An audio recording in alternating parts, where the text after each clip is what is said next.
Eel fish செம்ம பெருசாக இருக்குது.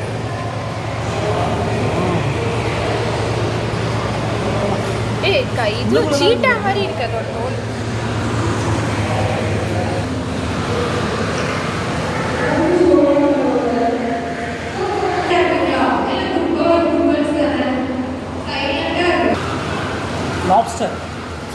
Lobster is here. லாப்ஸ்டர்னா நண்டு தானே? லாப்ஸ்டர் எவ்வளோ பெருசாக இருக்கு பாருங்க. ஆண்டனா எவ்வளோ பெருசு. So big.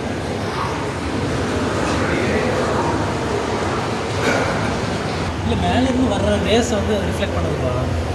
இந்த லைட்டு வருதுல்ல. அப்போ இது ஒயிட் கலர் நினைக்கிறேன். அதான் மேலேருந்து வர கலர் அப்படியே அப்சர்வ் பண்ணுது.